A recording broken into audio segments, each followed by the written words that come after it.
name is Atharva Salkar. I am the host of this podcast. It's called Major Talk. We talk to students and professors about their disciplines, learn about what they're interested in on campus, off campus. And yeah, today our guest is Aditya Sharma. He's the finance chairman here at Anza. Adi, can you introduce yourself? Yes. Hello. Like Atharva said, my name's Aditya Sharma. I'm the DASG Chair of Finance for the Finance Committee, and thank you to Lavos for having me here. Of course. Aditya, can you tell us something, just in general, a description of the committee, of the Finance Committee, the structure, the responsibilities of the various senators, and what you do? Of course. So before that, I'll quickly explain what the Anza Student Government is. The Anza Student Government, we're like a 25 to 30 people team working together to represent the students at Anza and just like act as a voice for the students on different levels, such as state levels, district levels, federal levels, and even just simply like college administrative levels. The DSG is divided into different committees. I am the chair of the Finance Committee, and my committee basically focuses on distributing funds across the Anza campus services and programs. So we fund programs such as Lavos, Hefis, Umoja, the Pride Center, Guided Pathways, just to name a few. The way the Finance Committee operates is that every year we get a certain budget. So I think this year we got close to $1.6 million. And we use this budget and distribute it in a process called budget deliberations. The way the committee is structured is there's a chair of finance, and then there are 3 budget analysts in the committee. These budget analysts work together, and they are again a part of the Senate, and they work together and decide where to allocate the funds along with the chair of finance. And the president of the student government also sits within the finance committee. So together, the 5 of us come together to form the Avengers. No, I'm just joking. The finance committee. And yeah, that's pretty much the rundown. Yeah, thank you so much for your explanation about how the student government works and the importance of the finance committee in the student government. I wanted to talk to you about a multitude of things, but let's start with your beginning here at Anza. How did you start off at Anza? How were you introduced to the student government? What led you and your interest in finance in specific? Yeah, how did you start? Right now, I'm a second year at Anza, and I joined Anza in fall quarter of 2023. I heard about the student government, I don't even remember how I heard of it. I think I just came across it like the Discord or on the website or something. And I joined the Discord. I looked through the Discord and I saw this dude with the title of Chair of Finance next to his name. So I just texted him and I was like, yo, I'm like interested in learning more about the student government, and like finance seems interesting because I just like to manage and deal with money. And so his name was Izat. He was the chair of finance before me, and he was gracious enough to meet with me outside of school before the quarter started. And he gave me a quick rundown of the Anza Student Government, how it operates, the finance committee, what his role is, and everything about the budget and all that stuff, just the stuff that I just mentioned before. And that really piqued my interest. So when I started Anza, I think the meeting started the second week of the quarter. So in the second week of the quarter, I showed up to a finance meeting, and I still remember during my first finance meeting, someone had submitted a request for extra funding for the homecoming event. And I really liked how people were like discussing like how much money should be given and all that stuff, all that good stuff, like, oh, what are you going to use this money for? And I saw like these documents and these object codes, line items, and I was like, wow, this seems really cool. And so I kept coming to finance meetings, and eventually I learned about becoming an intern in the finance committee, and I ended up becoming an intern. Worked on some projects along with the chair and the vice chair of finance, and yeah, I just kept doing stuff. I attended the budget deliberations, and it just seemed pretty fun to me in the moment.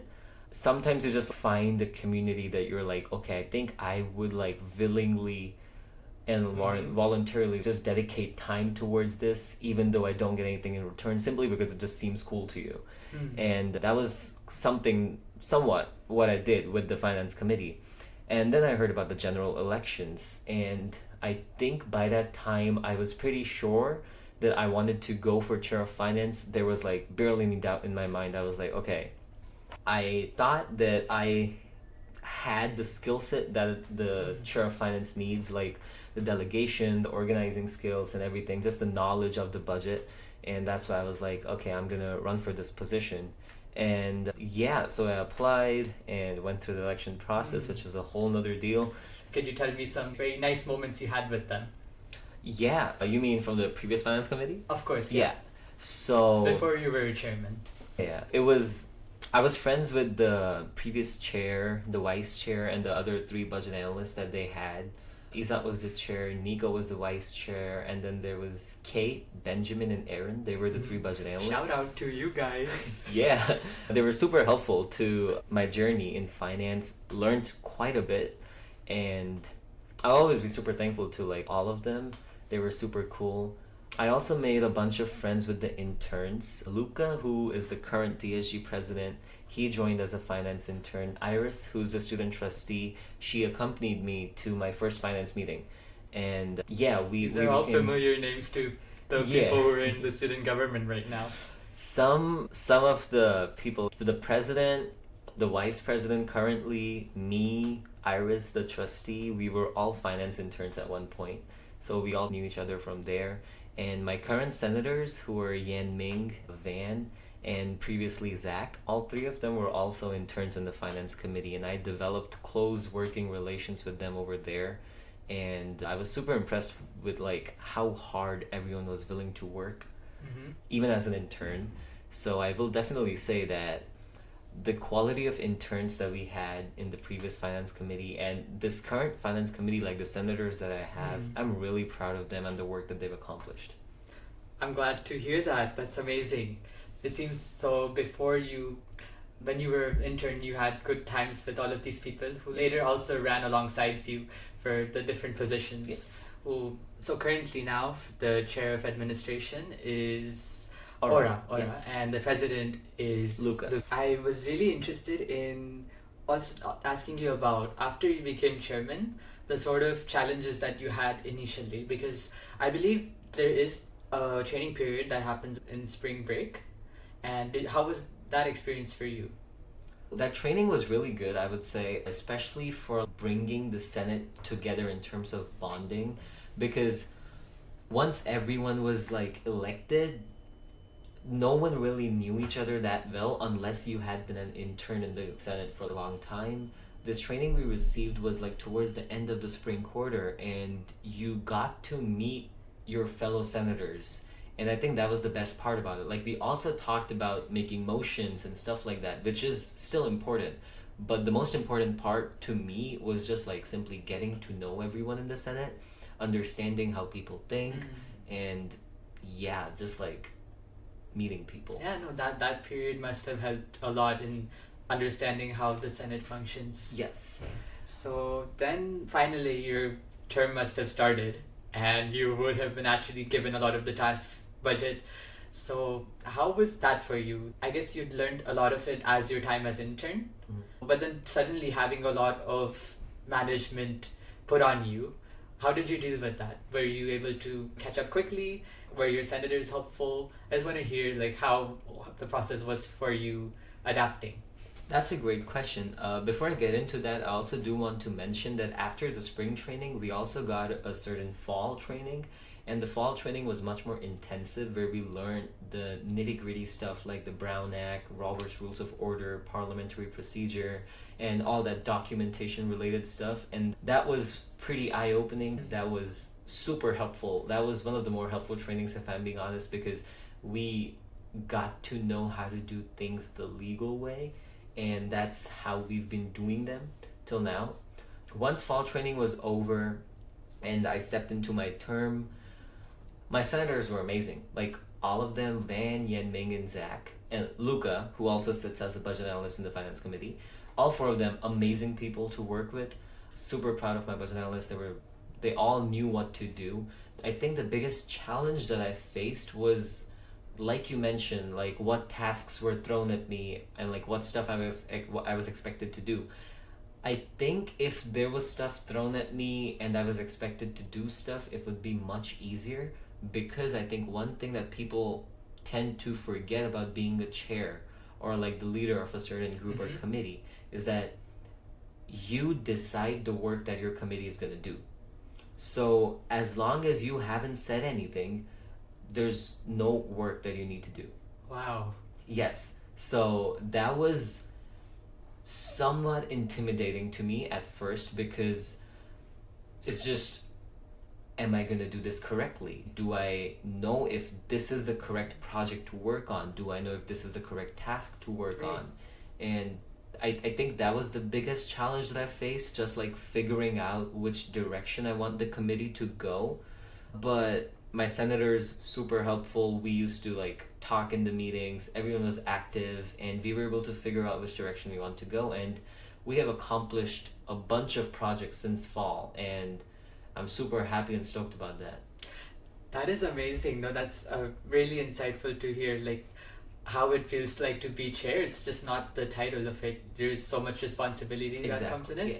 You're the leader, basically. Yeah, and if you don't decide what to do, no one's going to tell you what to do, because the thing is that other people are waiting for you to give them work to do. No one's going to give you any work to do, because you write the agenda, you decide which project who is working on, you decide which project at all we are going to be working on. And it's just interesting. No, that's a big shift from going from school to then university. And even in university, of course, you have your professors who will give you work. But then in this case, it's like you're the one who's giving others work. It's like your first introduction to that kind of way of being. And I think I also want to give a quick shout out to the advisors. Super, super helpful, especially Dennis. He works so closely with finance that I just want to shout him out over here, because his advice and like the amount of knowledge that he carries, I think he's worked at that same position for more than 25 years at this point. He's very knowledgeable. In every meeting, he's always has something to add, something to explain. And he can give you a history lesson about finance committee like all the way back. And sometimes that's all you need to decide where to allocate funds, or like which project to work on, or what to do in the finance committee. So yeah, Dennis, thank you. Yeah. I'll get into the specifics of your role, especially now that you mentioned about the finance budgeting. I want to ask you, how do you balance what thing you want to give more budget to, whereas what do you not want to give more budget to? How do you hear people out, weigh opinions, and keep everybody satisfied? Because I feel like that's very difficult for a lot of people to do. Yes, so we have a set of principles called the budget guiding principles, and we also have a rubric which is designed based on those principles. And every single request that we get, we score them based on that rubric and match what points they like get for what thing. And a lot of it also depends on like how much money is being requested, how the program has done stuff in the past, how much funds did they use last year. So if a program requested $100,000 last year, but they used only like 5,000, then we're not going to give them 100,000 again. We could use that 95,000 somewhere else, because historically they've shown us that they don't use as much money as they request. So that is something that we also consider. And we have a budget request form, which every single program and campus service needs to fill out. And we have a bunch of information that we request on that form. We look through their responses, we look through what events they're planning on hosting, what things they're doing, how many students they're trying to hire, and all that good stuff. And based on that, we come to consensus. Not necessarily consensus, there's still debates, but based on that, we come to a final amount that, okay, I think this amount would be good for this program. Wow, that's very informative. Thank you so much. I'm not the biggest finance committee enthusiast, but I think that actually sounds really interesting. Having a rubric to work with and understanding how the college operates, because finance, money is like the lifeblood of any kind of campus program, Yeah, campus I've anything. actually never seen you at a finance committee. Zitlali Oh comes my a God. lot, but I've never seen you in Oh there. my so- gosh, exposed. I was here, I sat there for one committee and then I got so bored. I'm so sorry, I heard all the numbers, I'm like, oh my god, this is not for me. I wasn't the best at maths as a kid, so like finance always scared me, but the way you described it to me, the theoretical aspect of it, the social aspect of it, how it affects people, I feel like that's something that I really got interested in. But then just don't give me a calculator. Like I'll do all the balancing stuff. Yeah, we rarely pull out calculators. Oh my if I'm gosh. being honest, we rarely do that because most of it is just talking, deliberating, organizing, understanding what the money is for. We're not accountants. Oh yeah, Yeah. I got scared. It's like, are these people accountants? So we're not accountants. We just decide where the money goes. But So sometimes we do that. accountants. Yeah. No, I get what you're saying. Oh my, yeah. So my first, I think, every committee has a different energy to it. When I sat for my first ever finance meeting, it was very like, everyone was like seated and like it was like I was in the White Kind of House and they're formal, going yeah. over a bill. It was really interesting. You go to any other committees, they'll have a different way of going about things. We try to keep things a little serious because we're dealing with money, Exactly. of course, but money also has ways of influencing different people, programs, and services in ways that we cannot comprehend. That's just something that we try to make sure that we understand, and that's why we try to keep things serious and formal in the committee meetings, because if we fund this one program less, maybe they won't be able to hire this one extra student, and that could have a massive impact on that student's life, which we will never find out about. So just that butterfly effect is something that we always keep in mind. So that's why we're like serious in the meetings. But we don't hit you. Like, I understand the seriousness now. Thank you for informing Atharva Salkar. I understand now.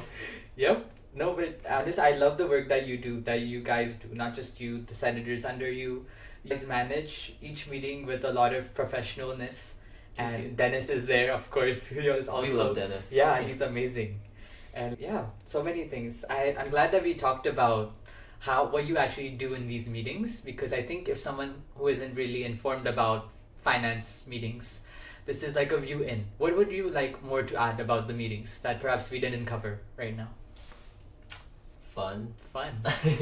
It It sounds counterintuitive, but we crack the occasional joke, and yeah, you need to see it to believe it, but Yan Ming and Van are a really dynamic duo. It's really fun to see them work together on a project because they're such different personalities. Shout out to you guys. But they work so well together that it's just hilarious to watch them debate over stuff. You'll have to come to committee meetings to see that happen. Amazing. I was gonna have another question for you. Uh-huh. What's your most memorable moment? My most memorable moment in finance. Right? Can I expose you right now? I asked him and he thought about it for 1 minute and didn't give me an answer. I was like, oh my god, did you have a good moment? Wait, did you have a fun time, my friend? Are you okay? I think my most memorable moment in this committee or the previous committee or both. Any. Just your sort of the Anza Student Government experience. My entire DASG experience, my most memorable moment. I think it just has to be like not a specific thing, but just like the silly little things that we like do, like just like hanging out in the lounge, cracking jokes, having fun, going to the beach together, going on field trips, and going to In-N-Out. We go to In-N-Out quite a lot. Oh yeah. Shout out In-N-Out. Uh-huh. The finance committee has a tradition of going to In-N-Out after every formal thing we do outside of school. So if we have a trustee presentation, we go to In-N-Out after that. And yeah, I think the most memorable things are just the times that we have fun and we're just like goofy people. But we also do know when to become serious. But yeah, I think that would be my answer. Thank you so much. No, that's such a good... I love your answers, the way you're answering and the way you're expressing your thoughts. They're very vivid. I can see the image, like quite literally. Thank you. Yeah. What will you miss the most when you graduate and you have to move on from Dianza?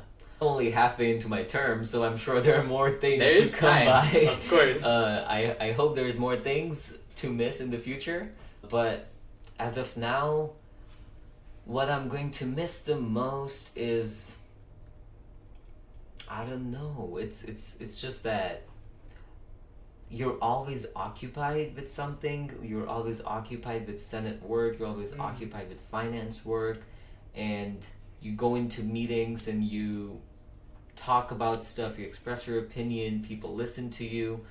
I think once I am done with the student government, I'm just going to have a lot of time on hand, which I will not be able to figure out what to do with. Oh yeah. Because for the last 2 years, I've been working for the student government, and I've been dedicating a huge portion of my time towards the student government. And once it's over, I think I'll just miss having ideas or like projects or like things I want to work towards, and I'm like, oh, I should talk to this dude to get this thing done. But like once I'm done with it, it's gonna be like not that, my life's not gonna be as active anymore. I think that's what I'm gonna say. Yeah.